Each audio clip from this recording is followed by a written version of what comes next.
La presencia de esta magnífica obra de Georges de Latour, ciego tocando la zanfonía, en el Museo de Mahón responde a una iniciativa del Museo del Prado con motivo de su bicentenario. Lleva por título De gira por España y consiste en llevar una obra maestra de la colección a cada una de las comunidades autónomas y las dos ciudades autónomas de Ceuta y Melilla. Y hemos elegido esta obra porque la idea a través de este proyecto era que todas las escuelas del Museo del Prado estuvieran representadas. A otras ciudades hemos llevado pinturas españolas o flamencas o italianas. En este caso pues, se trata de una pintura francesa. El Museo del Prado tiene una colección relativamente pequeña de pintura francesa, pero de una calidad altísima, y dentro de ella pues uno de nuestros motivos de mayor orgullo pues son nuestras dos obras de Georges de Latour. Georges de Latour es un pintor francés, concretamente nacido en Lorena, que era un territorio fronterizo entre Francia y Alemania. Un pintor que sabemos bastante poco de su vida.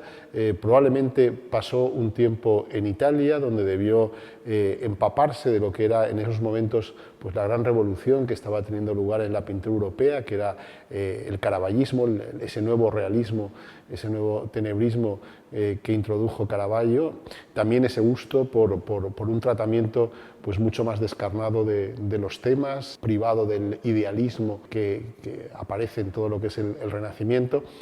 Volvió después a Lorena, se casó allí con una mujer acomodada, debió tener una vida bastante desahogada, trabajó para los gobernadores de Lorena, trabajó para miembros de la alta nobleza francesa, incluido el cardenal Richelieu, y debió tener una vida bastante acomodada hasta que fallece en la década de 1650 como consecuencia probablemente de una peste. De hecho, fallecen él y su mujer con muy poca diferencia.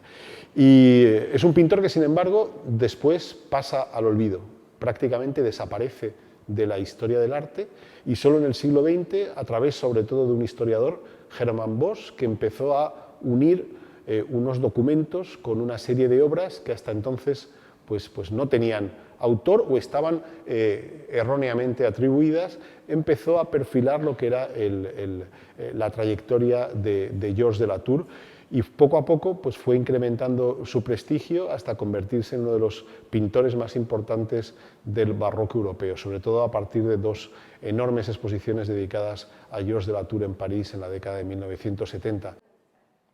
El problema de Georges de Latour es que no casaba bien dentro de la idea que había estereotipada de la pintura francesa. La pintura francesa, desde el siglo XIX, la nueva historia del arte, que es una disciplina que surge entonces, pues empieza a atribuir una serie de epítetos, de calificativos a cada escuela nacional. Es el siglo del nacionalismo. La francesa era la pintura clasicista por excelencia, todo el mundo tenía en mente a Poussin, a Claudio de Lorena, y un pintor realista como era Georges de Latour pues escapaba a estas características, hasta tal punto que su obra estaba atribuida a pintores españoles. Los españoles eran los pintores realistas por excelencia, y casi toda la producción de Georges de Latour pues, se atribuyó sobre todo a Zurbarán, ¿no? Poco a poco, pues, la evolución historiográfica ha demostrado que la realidad de la pintura francesa era mucho más compleja. Junto a Georges de Latour aparecen también los hermanos Lenain, que son otros pintores realistas, y bueno, es un panorama mucho más rico, ¿no? Y ahí es donde se inscribe Georges de Latour, ¿no? Georges de Latour, que en esta obra pues, muestra a un personaje de perfil tocando un instrumento curioso, la zanfonía, un instrumento de cuerda. Es un personaje que por su mirada distante probablemente sea un ciego, y probablemente pues, sea un músico callejero, ¿no? Alguien que va pues, de pueblo en pueblo cantando, probablemente acompañado por un perro, tocando este instrumento y ganándose la vida pues, un poco con las limosnas, los donativos que le da la gente.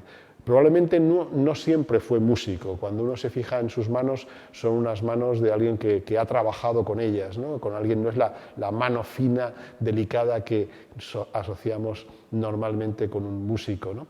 Y probablemente pues, nos indique que en otra vida, cuando tenía vista, pues se dedicaba a actividades, pues, como digo, más manuales, ¿no?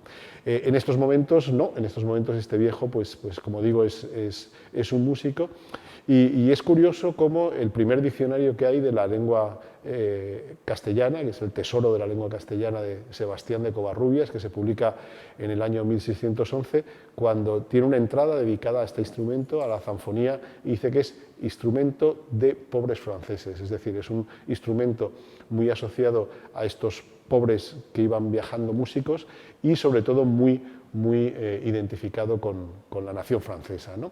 El cuadro es un cuadro, como digo, extraordinario, como toda la obra de Georges de Latour va a lo esencial, hay poco margen para lo que son los accesorios, para que son los elementos anecdóticos, aunque eso no quita que haya fragmentos de una extraordinaria delicadeza, ¿no? Como esa cinta amarilla, ¿no? Que sirve para cerrar el instrumento.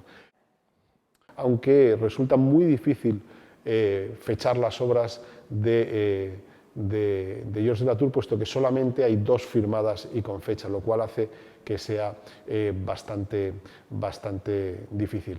Y bueno, el tema de esta gente humilde, de estos músicos callejeros, pues es un tema recurrente dentro de la producción de Georges de Latour, aunque probablemente ninguno tan bello como este, que la historiografía tiende a considerarlo como una obra de su último periodo.